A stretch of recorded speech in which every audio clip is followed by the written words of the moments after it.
하나님을 두려워하며 불의한 이익을 미워하는 자, 그러니까 불의한 이익을 취하지 않는 자가 진실한 자라는 겁니다. 저와 성도님들이 그런 진실의 사람, 에메트의 사람 다 되시기를 축복합니다.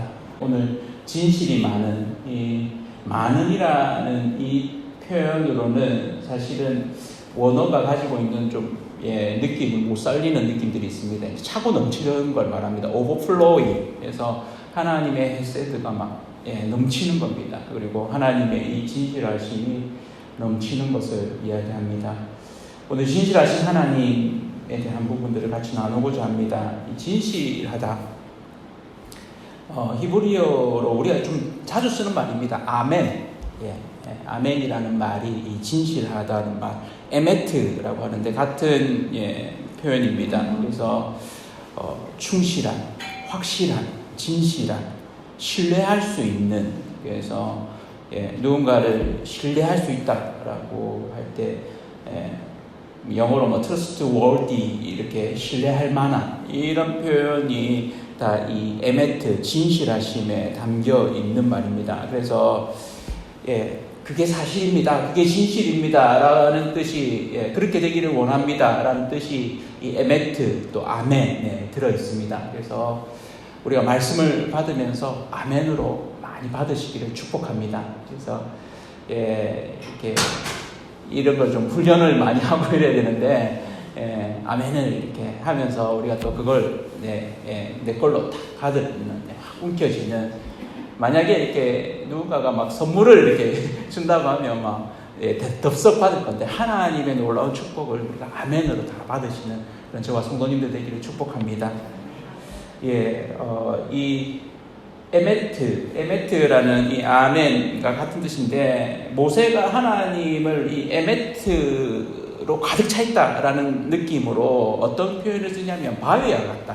하나님이.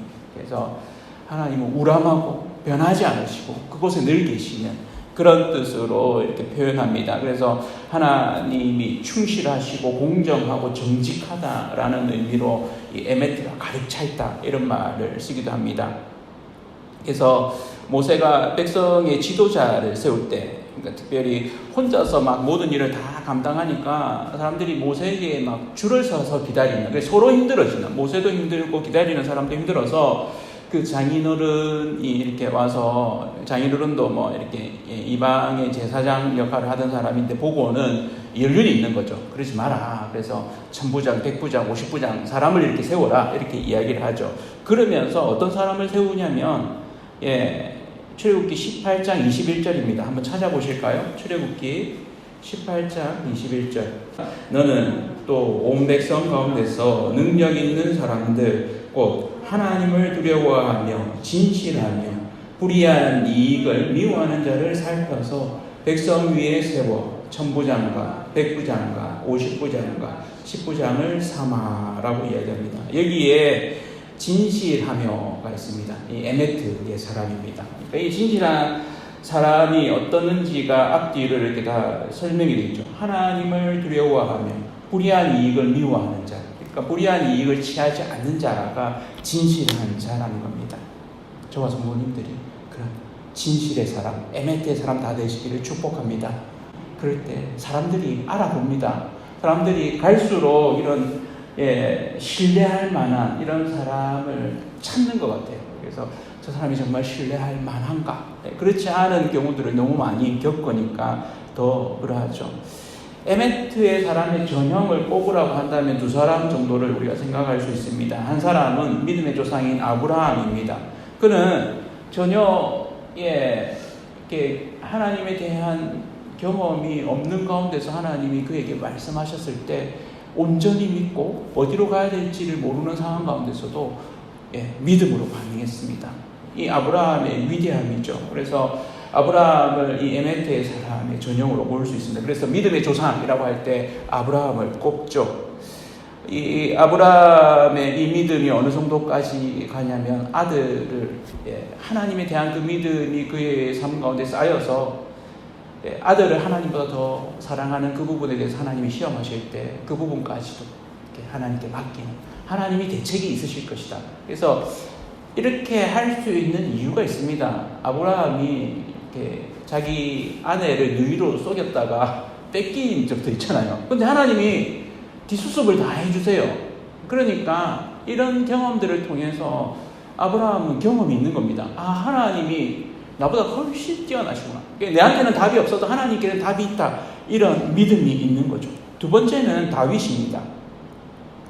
이스라엘 백성이 이 가나안 땅에 들어가기 전부터 이들이 아낙 자손이라고 해서 굉장히 기골이 장대한, 그래서 뭐 2m가 넘는 거의 3m에 육박하는 이런 거인족들을 만나면서 무서웠답니다. 그래서 심지어는 어느 정도까지 하냐면 모세를 죽이고 새로운 지도자를 세워서 다시 이집트로 돌아가자, 이렇게까지 사람들 속에 이렇게 일어납니다.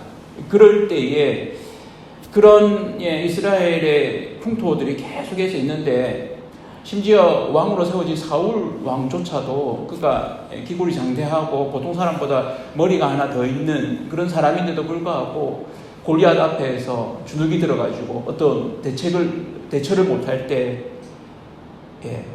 이 다윗이 나아가서 어떻게 합니까?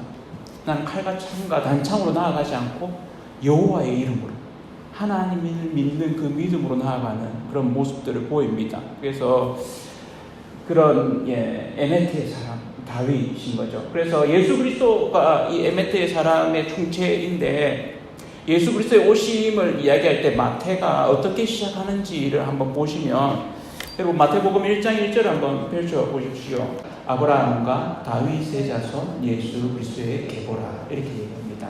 그러니까 믿음의 조상 아브라함, 믿음으로 크기와 상관없이 하나님만 의지하여서 칼과 창과 단창으로 나아가지 않고 믿음으로 하나님을 의지해서 나아갔던 그 총체가 예수 그리스도이시라는 것을 보여줍니다. 그래서 예수 그리스도의 오심은 이 에메트의 사람인 겁니다. 그러니까 하나님의 진실하심이 총체가 되어서 하나님이 약속하신 그 바가 이루어진 것입니다. 하나님이 아브라함과 다윗에게 놀라운 언약을 주셨죠. 그래서 아브라함에게는 하늘의 별들처럼 또 바다의 모래처럼 그렇게 자손이 많아질 것이라고 약속하셨습니다. 그리고 실제로 그는 다 보지 못했습니다. 그럼에도 불구하고 그 자녀들이 태어나는 것을 보면서 그런 믿음으로 나중에는 그의 후손들이 한 나라를 이루게 되어지죠. 그 다음에는 다윗은 어떻습니까? 하나님이 다윗의 그 하나님을 향한 그 마음을, 하나님에 대한 전적인 믿음의 마음을 기약해 보시고, 하나님이 요구하신 것도 아닌데 다윗이 알아서, 하나님이 집이 없지 않습니까? 제가 멋진 집을 만들어 드리겠습니다. 이렇게 하니까 넌 안 돼.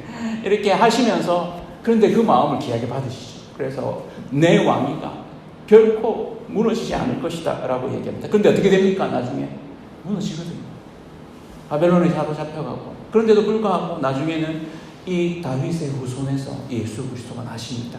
그러니까 하나님의 약속하신 바가 반드시 이루어지는 것을 보게 되죠. 저와 성도님들이 에메트의 사람 되시기를 축복합니다. 어떻게 이 한 해를 지내면서 에메트의 사람이 될 수 있을까? 그것을 아주 잘 드러내 보여주는 성경의 장이 있습니다. 히브리서 11장입니다. 히브리서 11장에 보면 믿음의 선진들이 그들의 상황의 어려운 가운데 어떻게 믿음으로 반응했는지를 쭉 해서 보여줍니다. 하나님이 신뢰할 만한 분이라는 것을, 하나님을 두려워하고 진실하고 불의한 이익을 취하지 않는 그 믿음의 사람들을 통해서 계속해서 믿음의 계보가 이어져 가게 하시고 믿음의 싸움에서 승리하게 하셨습니다. 하나님은 그 약속하신 언약을 반드시 이루시는 분입니다. 바위와 같은 분이죠. 그래서 저와 성도님들이 아브라함처럼 때로는 갈 바를 알지 못하지만 하나님에 대한 온전한 신뢰로 나아가는 다윗처럼, 때로는 우리가 감당하기에는 내가 저 골리앗과 싸워서, 세상과 싸워서 도저히 이길 수 없는 상황입니다 함에도 불구하고, 그럼에도 불구하고 하나님은 하실 수 있다라는 그 믿음으로 살아가시는 저와 우리 성도님들 되시기를 축복합니다. 그럴 때 이 땅에서 믿음으로 승리하는 매 순간 에메트의 사람으로 이 한 해가 승리하는 한 해 되시기를 축원합니다. 함께 하나님 앞에 기도함으로 나아가겠습니다. 기도하실 때 진실하신 하나님, 하나님을 신뢰합니다. 이 땅의 진정한 믿음은 때로는 우리의 상황이 이웃과 같이 안 좋은 상황으로 펼쳐짐에도 불구하고 그 하나님을 온전히 신뢰하는 것입니다. 그래서 하나님이 우리에게 원하는 삶의 모습은 이렇게 세상적인 성공 이게 아닙니다. 그 수준을 넘었습니다.